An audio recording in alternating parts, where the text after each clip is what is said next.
Hello, everyone. Chris Edgeworth here with our second interview tonight, and I am joined by Jeffes from In the Trees. Welcome to the desk. This is your first time out here. How are you feeling after the win? I'm feeling good. This is my fourth game, I believe, of the season. Third win. But Strong victory this game. first time we get the pleasure of interviewing you, I believe. Thank you. So, welcome, and let's talk about this game. This was it was interesting draft-wise. We saw some spicy stuff coming out on both sides. They were pulling out the Darius tech, and they answered your Helios pickup with the Jin Nami, or not yours, but the bot lane rather, and then you were able to bring in the Braum on this. What were your thoughts on the team comp overall that you folks had, and what you're up against on the other side, and about this lane matchup that they chose? After we saw the Threshman, we decided to pick Helios Braum because we thought they were afraid of the Helios. And then after I saw the Nami pick, I thought it was kind of troll because Braum obviously counters Nami. And that gave us the victory. Yeah, it was pretty interesting. And let's talk a little bit about you said that this matchup is not exceptionally great for them, and this was a bit of a dance difference in the bottom lane. So can you talk to me about what the comms were like, what the mental was like in the bot lane as this was going on? So at the start of the game, the enemy support was like, yo, you bet 7k channel points in the Twitch chat. So he wanted all the channel points because he thought he was going to win. But I wanted to BM him because I want to show him the support diff. Yeah, I'm a 10k truer on the INT, so thanks for coming through. I appreciate it. And let's look onto the rest of the league at large after this game. You folks again cement yourself high up there in the league, and at the top level is of course Rex, which we're gonna see later tonight against SEAL Team Chris. What are your thoughts on Rex as a team in this league, and about the competition around them? Personally, I've never fought Rex before, but I've seen some past games. They're pretty aggressive. They have good team fight setups. But against SEAL Team Chris, I think Rex should win. How about the contemporaries of the other teams that are with you at 5-2, which would be the likes of Terracotta Gaming? I believe you folks had a matchup against them recently. Maybe my memory might be wrong. That might have been before your time. Yeah, it's before my time, so I don't know much about them. All right, well, Jeff, before we step away for our next game, I'd like to give you the opportunity. Any final thoughts, any shout-outs, any banter? You didn't get an opportunity to get in. Good luck to the rest of the teams. Awesome. All right, well, thanks again for joining us for the interview, Jeffes, and congrats to In the Trees. Folks, we're going to be right back after a short break, but then we'll be back with Game 3, so don't go anywhere.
And welcome back to the Friend or Foe series. I am your friendly neighborhood Shackcaster Shar, again joined by once again by the one who was lost but is now found.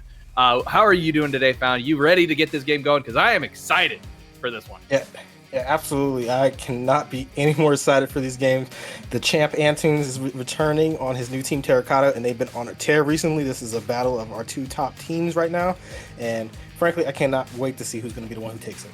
I am super excited, and you want to know a really interesting fact? The top 3 kill leaders are currently playing right now. They are TG's Iron Tower is got the #1 spot, but then he's immediately followed by War Leader and Anti. So that's pretty intense. And then you've got Demon Girl, who's actually leading the assist leaderboard of the Helios League. So like we've already got like these two teams are really stacked in terms of stats. So I think we've got an exciting game coming up. We're already seeing that Demon Girl is respecting the Antunes Thresh, which is a very important ban. The Nautilus is still available, so I expect that we might see that come through. With the Volibear getting picked top first, most likely I think we're going to see it in the top side. I'm not entirely sure, or jungle, sorry. I don't think we'll see Antunes pilot or Anti piloting at this game. I'm going to be mixing that up. Yeah, absolutely. Those two are those two names are a little close, honestly. You know, it's going to be a little bit difficult, but at least for the moment, the band from the bands we see that come out, really strategic ones, the Ziggs and Malzahar, these are stuff that are more target focused, and then the Thresh, which will probably be banned against Antunes for the entirety of the year. So. I like the research that's been done. RLS is a team that, when they were in Mythic, struggled a lot, but as soon as they came down to Heroic, they have been on a tear. So their big players is going to be Pango Soldier and Anti this game. So I want to know who's going to be the bigger carry, since they do play more around their top side. They do tend to play a lot around Anti. You always play around your strong side, which Anti has definitely proven to be. And one thing I do want to point out is that the person who does a lot of their drafting is on RLS. Is actually Anti. We keep talking about him. We're going to keep on talking about him. We really should be talking about Escape and Demon Girl, because that bot lane is going to be freaking tight. I am it's just going to be awesome. But like they are known for Anti will spend hours researching the teams, trying to figure out who to pick. And it's funny because he sometimes says that it's really hard to draft against certain teams because they don't play any of their lanes in the FFS. So. Yeah, that is a consistent issue for a lot of these teams, but you can definitely tell from what's coming out so far. These are very common picks. The Helios Brum, something that's rising a lot in popularity in pro play. It's a safer version since Thresh has taken some hits and some nerfs, but it's still very, very strong and is often banned. So I do like this adaptation, trying to go something safe and scaling in this bot side, because more likely the aggression is going to be coming out from Anti, and he's going to be looking to move to some type of carry. So that is going to be the angle that RLS is going to have to go for with the draft they've already selected. Yeah, and the exceptionally minor nerf that Helios got, which was like subtraction of 2 AD, has not really affected his pick rate. However, we've been talking a lot about RLS. Let's kind of talk a little bit about the Terracotta here, because with the pickup of Shielded Valor and Antunes to this roster, it has made them an absolute force to be reckoned with. And we're already seeing Iron Tower pick up the Caitlyn, a great response to the Helios Braum. It's going to allow them to poke from a distance and be able to get a lot of damage off there. We're already seeing, finally, someone has listened. Someone listened, they banned the set. That's what you do. Yeah, Set being taken away, the big carry in the top side, really heavy on tankiness and damage. But we're going to get into a little bit of what Terracotta does. They are extremely bot focused. Oriri does seem to focus around what TN and Iron Tower can do. Antunes is a big playmaker, so I expect one of these hook champions to be his angle. If Nautilus is available, that's most likely going to be the champion he's going to be looking to go for. It is okay into Braum. It can be quite rough depending on if what 80 carry matchup you have. And Caitlyn versus Helios is great. Helios does outdamage Caitlyn at pretty much all stages, so it's going to be rough, but that is what I'm expecting. They're going to do that probably to work more around TN, and TN has been fantastic in the league so far, probably the most mechanically gifted mid laner we've seen. And putting him on the Orianna to pilot that champ, the doll there is just so fantastic with the Shockwave. You can get a lot of really nice CC, a lot of really good... Oh, we're getting a Lulu pickup here. Hello. This is not the play I think that RLS expected. It looked like they were trying to force Antunes onto the Nautilus, but he instead decided, nah, we're just going to play safe. Yeah, so Lulu is something that Antunes picked up at the first season he was at. It's not something that's really heavy toward his playstyle that he does tend to like, but it is really strong in here. It does get virtually a free lane into Braum. Braum is very poor into range support, so This is going to be very strong. Let Caitlyn get those early tower plays, and provided there's not any super heavy aggression coming out from this Volibear, I do like the adaptation going for a range support instead of going for one of these melee supports that get punished very heavily by Braum. Well, Volibear technically could still be shifted up into the top lane. He's still kind of a flex pick, as we can see that Terracotta did get rid of the Aurelia as well. So that was a good response on them. They were just like, you know what, let's just not deal with Antunes, not put him on a carry. And that looks exactly like what RLS decided to fall into. They're like, okay, fine, we'll just go ahead and take Volibear, we'll put him in the top lane, and we'll go ahead and pick up a Hecarim, get ourselves a nice aggressive jungler, so that way they can just pair that up and get a lot of really nice ganks up top in order to get Antunes rolling. At the same time, with this Syndra pickup in the mid lane, I think it's a really good response to the Orianna, because you're going to be able to get that Scatter the Weak, hit her from a distance, and really kind of basically outrange her, which is very important because you allow Orianna to keep getting those auto attacks. She's going to get that third proc, get that extra damage. Then we have the Ornn pickup here, and it's like, I think, good response. Again, this is a great set of drafts from both these teams. Yeah, really, this is pretty typical of what we see in the meta very often right now. Everything but the Udyr, who has been nerfed into the ground, but is still an aggressive jungler who can still build the more Triforce angle options. But from what I see so far, I'm going to have to give it to RLS. I like their composition. I think it's a lot easier to execute than what Terracotta has selected. But honestly, I just can't wait to find out who is going to get that advantage and take first place. I completely agree. I think that we're going to have a really exciting set of matches here, and we're going to go ahead and replay the game. Like, we're just going to, this has already happened, folks. We already know the outcome. So if you know the secret, don't tell anybody in chat. Oh, has this game been played already? No. I'm being sarcastic because of the fact that we had the replay graphic up there for a moment.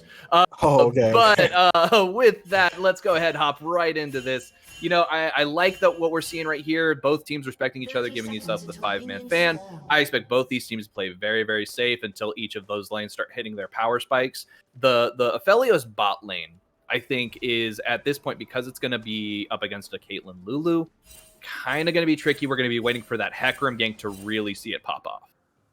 Yeah, absolutely, and you can tell what the thought process is already. Iron Tower has taken that call. It's definitely the less aggressive option in the lane, but it does scale better. And for a lane matchup where you're not really looking to fight, you're more so looking to try to poke and get hits on the tower. I do like this.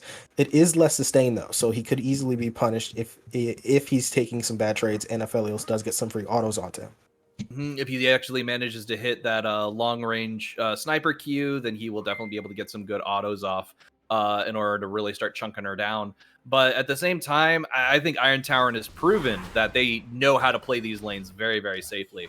I think mid lane is where we really got to keep our eyes, though. Yeah, just we're gonna watch Tiana, watch Pengu Soldier. So basically, Tiana, his biggest advantage has been he is probably one of the best CSing players we've had in the league. He very rarely misses any CS and is constantly at almost 10 CS per minute. So it's going to be interesting to see if he's going to get his first challenge in RLS and actually have some ability to pressure him off and make sure he's not super heavy farmed in the mid game. Exactly. Look at this Shielded Valor already taking a decent amount of chunk damage from Anti as he's able to get off those lightning smacks. One thing that I want to point out is Udyr is aware now that Hecarim started in the top side of his jungle and is working his way down. You saw those early exclamation mark pings. So what he does with that is going to be what I think is really interesting. Riri's probably going to go for this top side early gank because we already see Volibear pushing in. So most likely we're going to start seeing some action up there. Yeah, absolutely. The knowledge is there, so Oriri is going to have the option to. It spent a lot more time into this top side, especially since he knows that Hecarim is going to be on that bot side, trying to get the Scuttle Crab. He's going to be down there for quite a long time, so it is going to be interesting to see the pacing of Udyr after the changes he hit. He used to be extremely fast farming. It looks like he's still ahead of the Hecarim at the moment, so the nerfs didn't hit him too bad in that area, but it's going to be interesting to see how he does manage to pace throughout the rest of the game. I feel like that's definitely a comfort pick for Oriri. Really just likes taking the Udyr. I think we've seen him on him a couple of times. Right here, Anti getting a nice bit of damage. Not quite able to finish him off, though. Shielded Valor is able to just get away. Yeah, tons of damage from that Volibear E. It's mixed damage, too, so that magic damage is very hard to itemize against early, so gotta respect how much Volibear can put out, and a solo kill would have been very disastrous given where the wave state is. Yep, and look at this bot lane. I am really excited right now because we see Hecarim finishing up Gromp right now. We have the rest of Antunes and Iron Tower both pushed up very high. So War Leader is looking for this gank. He's trying to stay out of vision.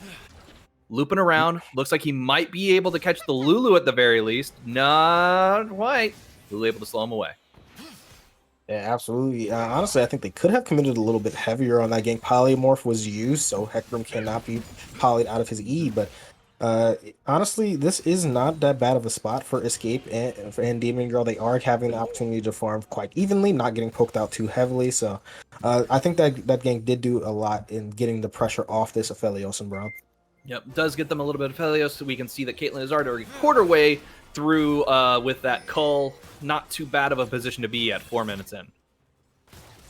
Yeah, definitely good pacing so far. You can already see though this is not the hyper scaling CS games that we've been seeing from TN. So he's definitely having a lot harder time in lane. It looks like he has managed his mana pool and health a little better though, so he is going to get a good recall. Ooh, nice jump in as Shielded Valor's going in on anti-anti, getting a nice shield from the Stormbringer. We do see right here getting a lot of damage, and he is able to pick it up with that maul. That was a really good job, but he might just die to minions here. Oh, there it goes. Oh yeah, one more shot. Jesus Christ. What can we say? It was so close. He almost got out of there. Oh. But that's what happens when you don't have any more pots left. Absolutely. I mean, he did get the fast recall, so not the end of the world, but will probably be forced to TP as Shielded Valor is already back up his respawn out further, but he is actually going to try to walk back to lane. It's going to be interesting to see how much he's going to miss and if he's going to be able to catch this. I think Anti will make it just in time, so honestly, the Volibear is still probably pretty happy about the spot he's in. He is kind of waiting until the absolute last second to use this TP if he's going to. He's going to let it crash into his tower, arrive just in time, miss out on a little bit of gold, but he's not going to miss out on any experience, which is the most important, and or is going to allow him to keep up with Ornn. Ornn, in the meantime, making the smart play, getting some of that deep ward vision. Chef's kiss absolutely. Right, He dropped about 2 CS, so really smart not to use that teleport. Now he's going to have the advantage for quite a bit of time. He's going to be catching up on HP. Shielded Valor is going to be in a lot of trouble, especially since Hecarim could be pathing into that direction. They're not sure where the horse is at the moment. Right, and we do see that as of right now, Oriri is definitely trying to sneak this Drake. Hecarim is already on his way, though. We have the rest of bot lane coming up, but they're not able to make it in time. So that is a first Mountain Drake pickup, which means the Ocean one's coming up next, which means we're most likely going to be seeing a Wind Drake, I think, is going to be what's coming up in this game. Or Infernal, you know, we got 2 options. It's just too. Hey, I am trying to make my name as the predictor of dragons, and looking at these 2 comps, as much as I love an Infernal Drake, I really feel like a Wind Soul is what we've got on the horizon. All right, everybody in the chat, you can put Found for Infernal and you can put Sheridan for Wind. See who's going to be right. Vote in the comment section below. Yeah. All right. Now, I've been liking the way both these teams have been going at it. It's a much slower paced game than these past 2 games we've had today. But I think that's because both these teams realize the strengths that each other have and are definitely trying to play towards theirs and minimize as many mistakes as possible. Yeah, absolutely. Very close in CS across the board. Not really being punished that heavily, as Shielded Valor is not going to be taking that much damage here, but he is going to have to be concerned about getting dived, but Oriri is here to cover, so let's see if they're going to get this gank off on Anti. All right, we got a nice ult right there from Ornn. He's able to get the knock up, and Anti is getting exceptionally low. That is going to be an easy kill for Shielded Valor to pick up with Oriri. Yeah, absolutely. Really unfortunate on the side of Anti. He was not able to get that jump over the wall, so after that, there was basically no escape. And 2 kills onto this Ornn is going to be really tight. He already has a shutdown, and he's going to get a good back timing. Now, Anti does still have the teleport, so it's not as bad as it could be, but yeah, it's been quite rough in this top side after that first blood. Yep. All right, and let's see, what do we have going on right now? Looks like we just got some, like, these waves are pretty much, I don't want to say stagnant. We do see that Anti has let it push in just a little bit to his tower, trying to get a nice freeze off, but we already see Oriri's ready for that second gank. He's ready for this. They're just going to be running right into this. Anti doesn't know what's up right now. He's getting a lot of damage, but he does have the ult up, and we do have Hecarim right here. War Leader trying to come in and help save his buddy. He does manage to do it. That is going to be a nice kill under tower, and Oriri's going to have to just walk away. Yeah, shutdown given over. Kind of greedy going that heavy on top. I'm not sure Ornn would have been able to pick it up anyway. You know that Volibear heal is going to be coming through, so really aggressive on the side of Shielded Valor. Unfortunate that he did pass away there, but the wave is in a good spot. It was already bouncing back, and Hecarim's going to be forced to push us back in, so he won't lose that much in terms of XP. You know, People have their own ASMR quirks. I have to say that Severum is mine. Like, I just love hearing that noise. That every time you get that max stack. Oh, it's so good. Yeah, absolutely.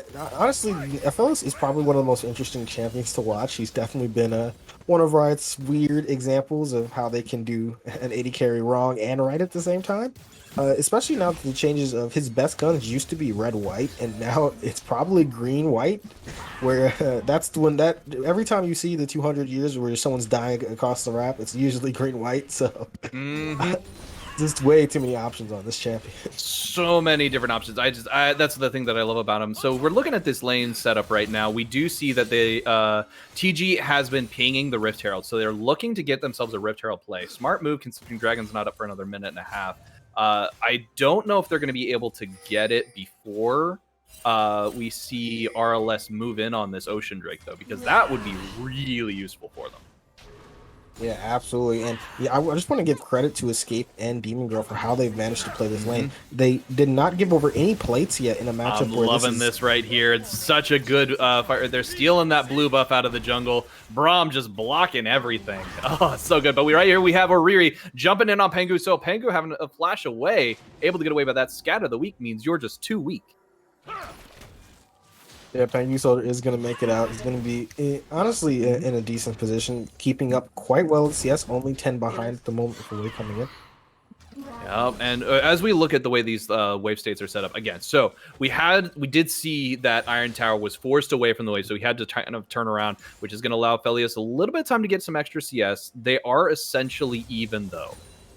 So, like, there's really not a lot of difference there. Antunes getting poked out a little bit. Not a lot of damage there, though. I've been enjoying this so much. Like, these two teams have such respect for each other that it just is a very slow-played game. Yeah, even so far, it's only 2 kills we've seen. One Dragon going over. Antunes is going to be in a bit of trouble, forced to shield himself. But yeah, honestly, even though it does seem quite slow, there has been some advantages, some mini wins that weren't either expected to happen or won in spite of it. You know, Escaped and Demon Girl not giving over any plate gold, not really suffering any massive disadvantage in a lane that, yes, they are weaker in, and now they have priority for this Dragon setup. They do have priority for the Dragon setup. You do have the 3 members of RLS looking at Antunes, looking to get it. That's the flash coming out, the onslaught as well, and that's going to be a nice dodge under tower. As we see, RLS has just gone a little bit too deep. They're taking a lot of damage. Demon Girl getting a lot of smacks on the face. That is going to be RLS Escape getting blocked as he survives, but it's not going to matter as Ornn has already TP'd down, and the Ram's head just picks up a kill. Yeah, that is fantastic. Out of RLS, I'm sorry, fantastic out of Terracotta. Honestly, that is a misexecution of not only the Hecarim engage, but you got to keep track of these teleport timers. The Ornn had teleport advantage. There was never going to be any follow-up, and whenever you can gank bot lane and TPs can come in, you got to be concerned about how disastrous your play can go. You really do. Now, here's something interesting. They decided to only leave Oriri on the Drake. They know that it's safe, and unfortunately, RLS does not have vision, so they're not going to even try and contest it, which is really unfortunate, but it's going to be going over, and now we will see that it is going to be the Wind Soul. Your Drake Prophet has arrived. Oh my god, I was close. I had a 50% chance at it. Yeah, I would say you actually had a 25% chance, but that's just because I know the rhythm of these Drakes. Yes, it's always it's really sad that it's always Cloud when it is objective. Look at this damage. TN just jumping right on top and getting a lot of damage. War Leader, however, is going to come in and get revenge. Oh my god. Both mid laners committing the Sudoku against each other, and then the TN comes in, and he does get the solo kill, so it is good on his part, but with Warrior being so fast on the horn, picking him up. Honestly, not sure who exactly is going to get the biggest advantage. Syndra is probably going to be a little bit upset that she did not get the kill. But yeah, Orianna being ahead of the Syndra at this point is really, really bad of how the scalings of these two champions are. Well, it's all dependent on how Pengu decides to use their TP, because they do have the TP advantage right now. Look at this. I love seeing Escape get that long-range Gravitum. He does have the ability to lock him down if he really wants to. We have a little bit of a skirmish going on down there, but it's not like actually turning into a fight. They're just kind of like posturing. I want to hype stuff up, but it's just like you never know where exactly it's going to start going. Yeah, we all got to feel sorry for Chris trying to be the observer in this game, because it looks like everyone is fighting in small increments, so we just kind of need to focus on where these junglers are at. And both of them are on the top side. Oriri is basing, but it looks like the Hacker is going to be going for this Rift Herald. So really smart on War Leader to find this avenue in to get this objective board. They did actually manage to pick it up, and they are out of vision because the that Farsight ward just doesn't actually quite reveal enough of that pit. However, Anti may have just stepped into it, so he's actually kind of given it away. I don't know. Think Udyr's not going to be able to get there close enough. They do see the damage popping off, but that's about it. So that is going to be the Rift Herald going over to RLS. They're probably going to be looking to drop it topside just because that one has the least amount of plates. Crack it open, get your bot lane up there, get them some free CS. Cull is already finished. Kraken Slayer's out. Look at this. We got the fight going down. The Orn Horn comes out. Nice knock up as we have Anti going unstoppable to basically avoid it. Shielded Valor, however, is just way too tanky, and Anti just does not have the damage yet. They're going to be walking away as the scary Tien walks up to the top lane. Yeah, unfortunately, didn't make it in time. As now this is going to be a trade back onto Demon Grove, taking a bunch of damage.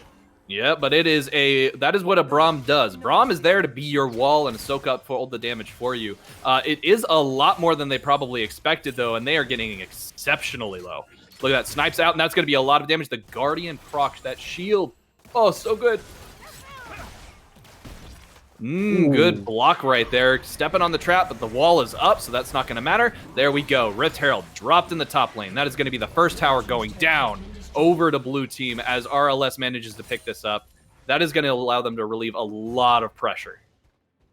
Yeah, absolutely. And honestly, you gotta say, even though Escape and Demon Girl just took a really bad trade, kind of suffered in that regard, they did their job. They didn't lose first tower over to this Caitlyn. She's not tower snowballing, and frankly, that's a win for them. As Helios is really happy in the spot he's in right now because of how just much he outscales Caitlyn. It is good that Caitlyn did manage to get that call. War Leader sees them on his Krugs. He's very angry that they took his camp, and he's going to go get revenge as he jumps onto Antunes. Lulu using the growth on herself in order to stay alive, flashing over the wall to get away. Meantime, Demon Girl is chasing down Iron Tower, not able to quite catch them. We've got the TP from Anti coming in, though, as this fight is just ramping up. The stuns come out as the concussive blows cause Oriri to get slowed. The Guardian's going to proc, and it's going to provide a little bit of extra movement speed as we have the speedy teams trying to run away. Shockwave stops the engage, and that is going to be an escape. No kills going over to either team. Jesus, how is this possible? No one dies. Really good on Antunes flashing over the correct wall, getting that blast cone, and making sure he secured himself out. He was really the only one who's close to dying, as you saw how fast it looks like that is going to be a Solari on Udyr that got him out. But yeah, well done on the side of Terracotta. They didn't throw good money after bad and got everyone out safe. That is right. Right now, we've just got basically a beatdown on this turret. They're just trying to get rid of it, and they finally do. So that's going to be the mid lane cracked open as well. That is going to be way more pressure going into Terracotta's base, as these minions just are not going to be pushing quite as hard in their direction. Yeah, absolutely. And now with the way these waves are now bouncing back, this is going to be a big advantage onto this dragon. Once again, Terracotta is here first, getting set up. This is third Drake of the game, already setting up a very, very early soul if they're able to secure this one on respawn. But yeah, honestly, the objective control that we've seen from Terracotta has been really good. Yeah, unfortunately, it's up in 10 seconds right now, and TG has already secured great vision control. They've already basically locked the Dragon Pit out for the rest of RLS. They're going to know exactly where they are once they come in. So this is going to be a really tight fight. This is going to be rough. You're face checking versus a Caitlyn with traps up, so...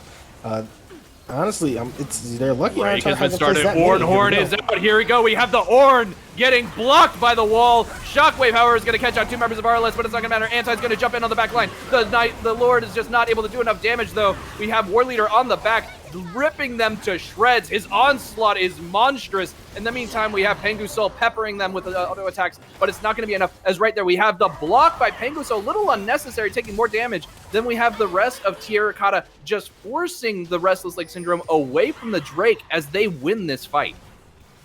Yeah, fantastic by Tien. He dodged everything, got a good shockwave off, consistently putting out damage.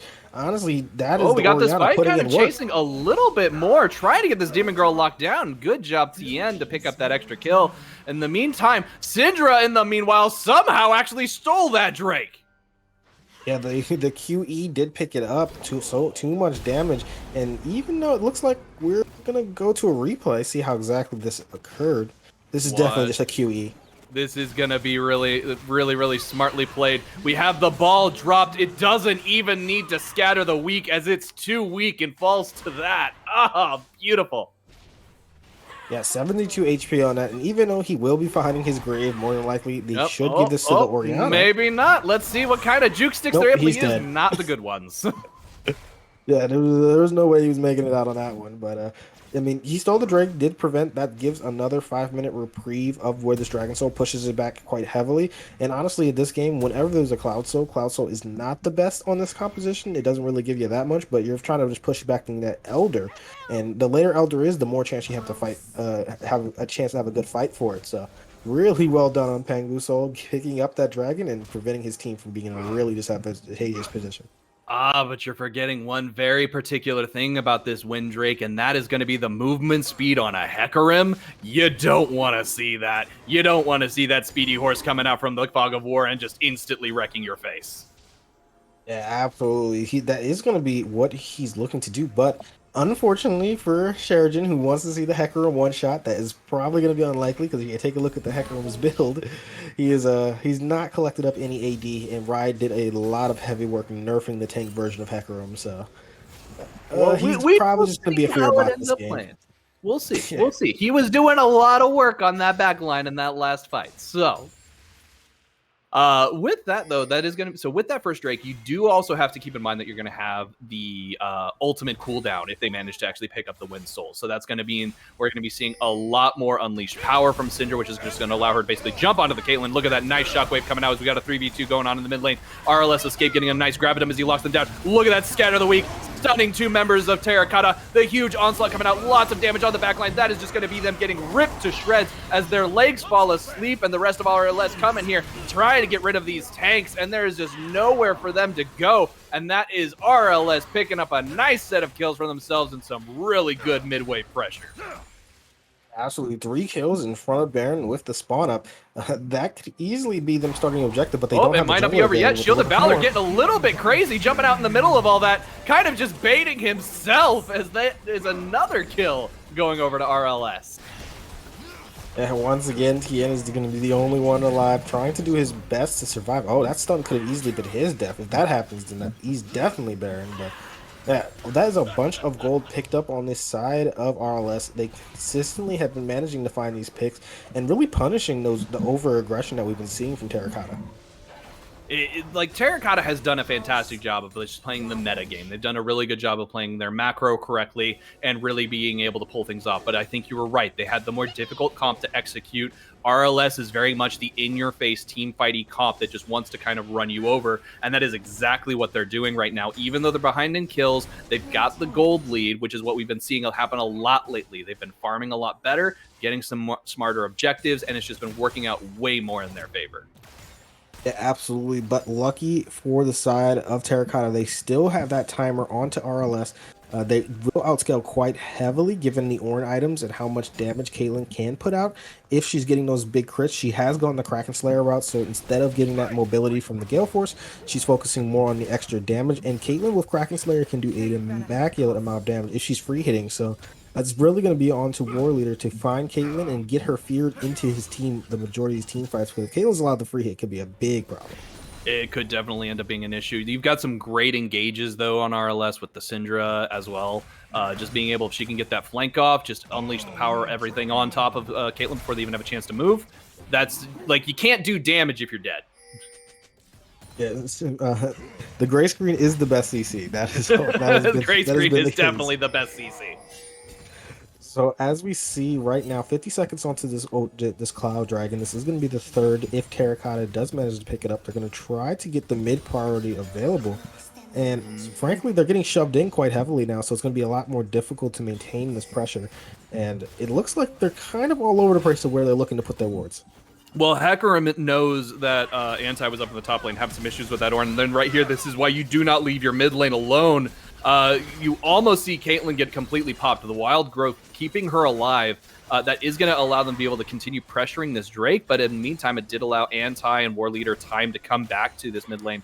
They can easily force the rest of Terracotta off and set up for this dragon. they're going to be in a really good position here if they're able to set up their wards quickly.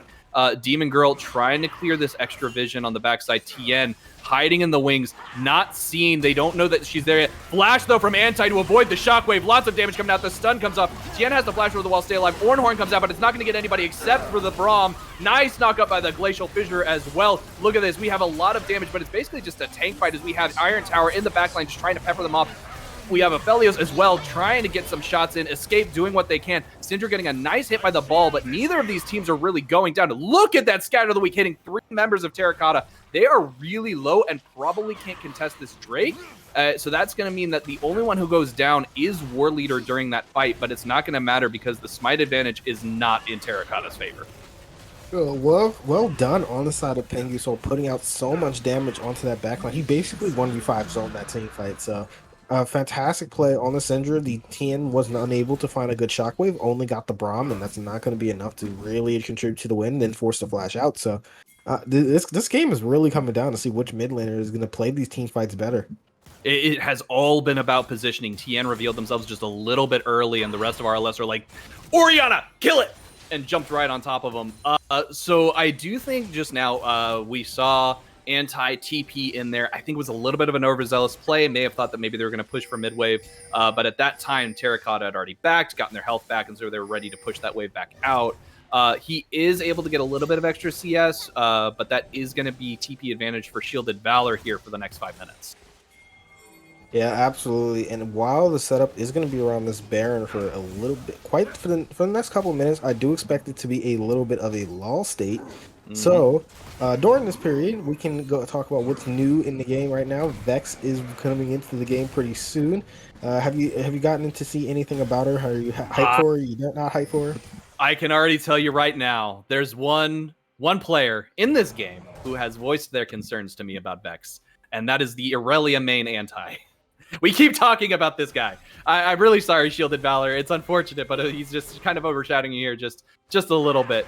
But the amount of the fact that it's an anti-dash champion is something I think League desperately needs because there's so much mobility in this game. And it's really important to finally have some good counterplay to it that's just baked into a champion's kit. Ooh, look at this. We got looking for an engage right there. The Shurelias is popped, but it's not going to actually insult in anything. Yeah, they're not going to find it, but as these two tanks are just going to hit each other, Shielded Valor is going to make it out fine.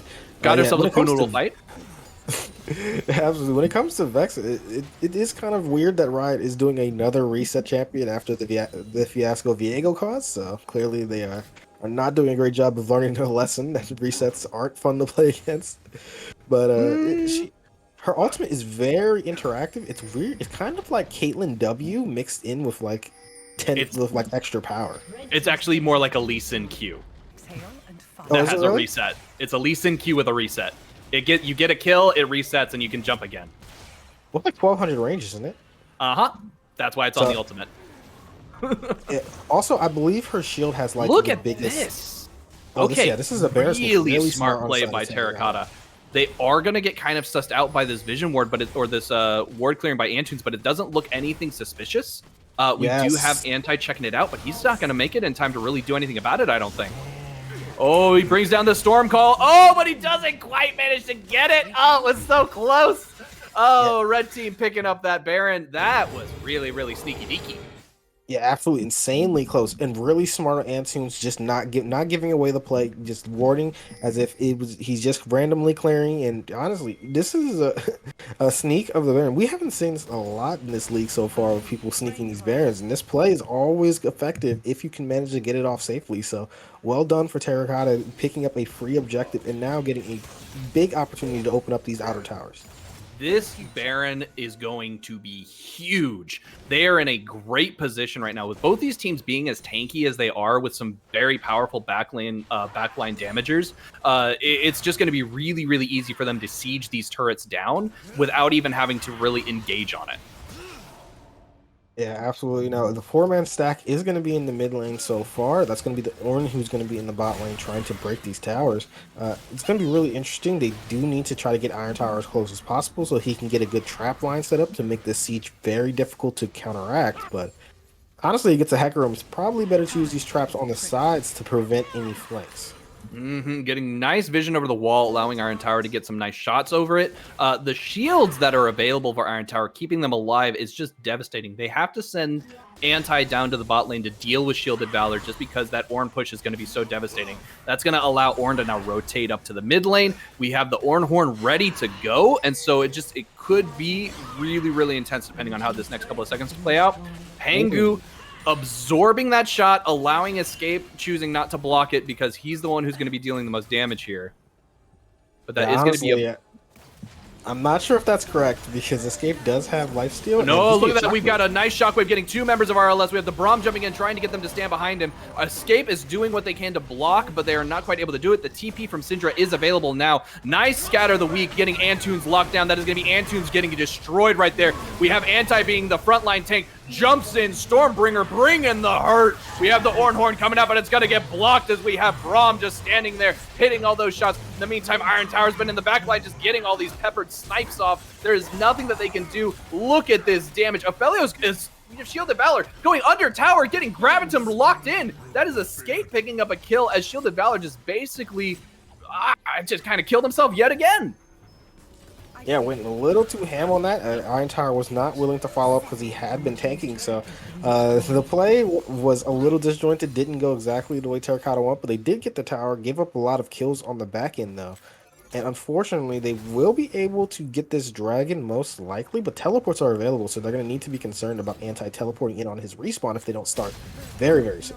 There we go. Nice route. Nice set of damage. Escape is going to basically get shut down, but it's going to be forced away. We have Demon Girl getting a good block off right there. Iron Tower getting locked in. There's nowhere for them to go. They're going to get shut down before there's a chance for the rest of Terracotta to arrive.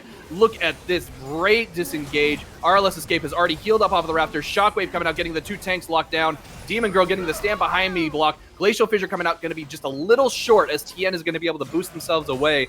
That is going to be the rest of RLS backing up over towards this Drake. They are walking over a bunch of wards, so Terracotta knows exactly where they are, but I think they're going to let this dragon just go. Absolutely. Dragon going over a lot of damage that coming out from this Orianna, but not enough. She's really not going to be a huge damage threat until that hat comes through, so at least the delay has made it so that Iron Tower is going to be the big damage source, and when he gets picked off at the beginning, that's just another dragon given over. And this is now Hecarim with 3 Cloud Drakes, so the damage scaling is going to be quite high, even if he's not building any because of how his passive works. Exactly. Speedy Horseman going on the warpath, and he is getting a lot of extra bonus damage off that just from walking around. It's kind of like just an extra 54 damage is kind of nuts. Yeah, he has his thing, so 54 damage, and he hasn't popped his E yet, so more than likely when that does happen, he will approach around 75 to 85, and then with Ghost, he should be at like 110 to 120 bonus AD, so that could be enough to do heavy damage onto a Caitlyn or onto a Lulu, and it's provided he doesn't get polymorphed in his combo. Yeah, that's a lot of threat onto Iron Tower, and it's going to be really on Antunes to get that Lulu out properly on whoever needs it most. Now, I want to talk about this Udyr pick, because you were saying that Udyr had gotten hit with a lot of nerfs, and you're definitely right on that point. However, we have seen Oriri do a fantastic job of enabling his team by going in, getting those stuns off on the targets he needs to get them on, providing that front line with his tank, in addition to Shielded Valor, that it has made it so hard for the Restless Leg Syndrome to get onto that backline and get that Caitlyn before she has a chance to just completely burst their tanks down. Absolutely, and a lot of the successful team fights that we've seen from RLS has been punishing Antunes. So the Lulu is the target. War Leader getting himself cut out. He gets polymorph, takes a lot of sniper shots to the face, but we have the Braum coming in for the rescue, but that's going to be him going down. Pangu's Soul going to get hit really hard to get taken out by the Ornn Horn, and that is a lot of damage coming out onto RLS, as that is going to be practically all of the tanks, all of the carries going down. This could be an ace, as Anti was not there for that fight. Oh no! Yeah, 3 kills drop with a wave coming in. This could easily be the game. The respawns are quite a ways away, so it's going to be on the Anti to delay as long as possible. He's going to do what he can. It's going to be really tough. War Leader looking for some kind of engage, but essentially they're just going to have to let this inhibitor fall. It's just a matter, are Terracotta going to go for the cheeky plate? They are. They're going under tower. We have the Storm Call coming out, but he's not going to get tanky enough, and he's going to go down. These turrets do not stand a chance against a fully built Caitlyn like this. That is just so much damage. we have, look at that War Leader trying to do what he can, get that fear off. He does manage to stop the push, and we have Braum now coming in, but that just means the carries are only up here in the next couple of seconds. We have Pangu Soul looking for an angle, but there are 5 members of Terracotta, and they have just been taking out RLS one by one. Yeah, absolutely. And look at that. The Worm Fallen Sacrifice, the evolved version of the Kraken Slayer. Yes, the Kraken Slayer rather has done 2,306 bonus damage on these Caitlyn auto attacks. You see how much pressure she's putting out, and now with the IE being collected up, that's only going to get more difficult for the side of RLS to defend against it, Caitlyn, because she has so much support. And if you, honestly, any team fight they hope to win, Antunes has to be the target. He needs to be the first one to go down, and then you need to look to get to Caitlyn after, because if those shields and heals are coming out, I don't know how you take down the Caitlyn who's this strong. You really can't. You've got a full built Caitlyn right now. They're probably ready to go get themselves an elixir, which is just going to make them that much stronger. As you can see, each of the members of Terracotta have been buying pink wards as well as RLS. They have been doing such a good job on their vision game this time around. It has been like just fantastic. Look at Demon Girl versus Antunes. Like, that is some comparatively awesome vision score right there. Absolutely, really well done.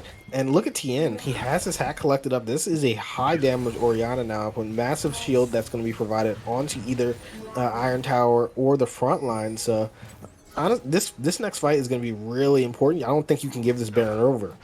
You absolutely cannot let them just take this Baron for free. You've got to pressure it somehow. They are RLS looking for an angle, looking for a way for them to sneak in, but Caitlyn is just sitting on that back line with that Megalodon Slayer and is just ready and willing to start firing it off. There we go. Shot comes out. Anti takes it, though, so that means no damage. Horn comes out. Knockup goes on to the poor Syndra. Syndra going down. Pangu Soul gets ripped to shreds. The bear is just too scared and can't do anything. There is just nothing that the RLS can do as Terracotta just rips right through that line. Oriri going in onto that, getting the stun up. Leader has nowhere to go as the rest of his team is just gone. He's trying to run away. He has to run out of base, but that is going to be this Nexus turret going down, and there is nothing that we can do as Terracotta pulls out a clean victory. Yeah, really one done by the side of Terracotta, coming back when they were behind a little bit in the early game, manages to find the objectives, getting a really intelligent Baron sneak down. Honestly, Terracotta is just demonstrating their macro advantage in a lot of these games, and this is something that they've done extremely well in all of their wins. So fantastic yet again, and you got to give credit to these carries. Both these carries outperformed their ladder, so this is exactly what you want for a team that's already surging. This was a fantastic game for Terracotta Gaming. Like, this is where they have started to prove themselves that they are not just a meme. They are a team that is here to live their dream. They're the meme dream team, absolutely. I'm sure Kevin will be proud, and hopefully we'll be hearing from him on this thing, because I believe he is a new addition, so it'd be nice if he is the one who we can get for an interview. It would be really interesting. Just looking at this damage, it's absolutely ridiculous seeing how much Caitlyn was able to put out. You love seeing that sort of thing. With that, we're going to be taking a quick break. We'll be right back with an interview. Don't go away. We got one more game coming up for you. It's Rex Regalis versus STC.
All right, folks. I am back with yet another interview. It's Chris Edgeworth here with Shielded Valor from Terracotta Gaming. How are you feeling after the win? I'm feeling pretty good. Very, very relieved. I'm glad we got this win because we're kind of towards the top of the leaderboards. So it's nice to kind of put ourselves a little out there, give us some more leeway. Yeah, there is that like pack that's chasing at Rex's heels of teams at 6-2. So definitely good that you were able to pick up this win, especially against someone who was right there with you alongside at 5-2, if I remember right. So this was pretty awesome. And let's talk about the game here then. The draft that you folks pulled out, a little different than the spice that we saw out of you folks yesterday with the B1 Kale. You know, a little different vibe in this draft. Tien is playing a very reserved Oriana, and you're on Ornn duty, I guess. So talk to me about this draft. We're returned to the beginning of the season with the Go Fast meta with Horsey and Shaman Man. So what did you think about these drafts? What did you think about what you folks had and what you're up against? Yeah. No, I mean, the draft was pretty fun. We thought pretty much that they'd play a lot of fundamental, basic front-to-back team comps, and we thought if we kind of matched it, we could potentially just play the lanes better and overall win. So that was kind of our main thought process going through it. Our mid laner is Piss Murph, so we give him the Oriana, even if it's in first rotation, and we trust that he'll carry because he's pretty cracked. And pretty much it. I mean, I would have played Shen if I had it up. Sadly, they banned Shen, so I was on the Ornn, but you know, it is what it is. It was pretty fun. Yeah, and the fact that you were on the Ornn in the volley matchup, that's supposed to be a snooze fest. And it turned out to be a big crux of the game, actually, in the early game. Talk to us about how crazy this top lane was and all the shenanigans going on up there. Yeah. So Anti, he's a pretty intense top laner. I think he was voted as the number one best top laner in our league so far. So I knew he could be a little spicy and take fun trades. We weren't planning on playing towards topside, but I got a good freeze on like wave 2, and our jungler was at Krugs, and I was like, you know what? I think if I go in here, we could bait him. So he ended up taking the bait. We got the kill, and it was pretty sick. And another time when I went for the trade, we traded 1-for-1, which was also pretty nice. Yeah, I don't know, just kind of sort of happened, thankfully, because our mid laner and bot lane, they tend to play pretty safe anyways, so the jungler can't really get too much off them often. And through the mid game, it seemed like it was very close. In fact, you actually had quite a narrow gold deficit at a certain point. Even while it felt like the tempo was swinging in your favor, you were starting from a little bit of a gold deficit. So where did you feel like you folks had taken control of this game? Yeah, it was a little hard. We were taking like a couple fights that weren't really the best. I was blowing my ulti into Braum on his shield, and we weren't really coordinating the best around that. But there was one time where I saw the Hecarim run through mid lane towards our bot side jungle because our blue buff was coming up. And I'm like, what would a team do if they're ahead? They'd probably take our bot side camps because they think they're all sneaky and stuff. So I'm like, let's one up them. Let's go for Baron. Because there's no way they think that the losing team is going to go for a sneak Baron. And our Antunes just started clearing wards. We all started trying to like pretend like I was showing on mid lane, pretending like we weren't doing it, and we got a sneak Baron. And I think from there, we kind of started getting a lot of tempo. And one thing I would point out is that Antunes was able to do the thing that I saw it on Reddit a little while ago. It's a thing that pros are supposed to do when you kill the ward and it has that peripheral vision that remains for a second. He faded away from the Baron. He didn't just run towards you guys. I got the ward. He like faded back towards mid lane like he was gonna go scouting more, and he just played. He made the fake, sold it. It was Oscar worthy performance. So well done on that. Yeah, and my whole team's amazing. They all play so well. All right, well, Shielded Valor, thanks again for joining us for this interview. Before we step away for a short break, do you have any final thoughts to leave with us on the desk? Any shout-outs, any banter you didn't get an opportunity for? A few things. So for starters, I get Anti's the rated best top laner, quote unquote, but if I play a carry, I bet I could destroy any top laner in the tournament, hands down. That's for starters. Second of all, Antunes is cracked, my team is cracked, and yeah, that's pretty much it. Simple as that. All right, well, thanks again for the interview. Folks, sure, we're going to be back after a short break, but don't go anywhere. We're going to have our final game of the night with Rex Regalis versus SEAL Team Chris, so don't go away.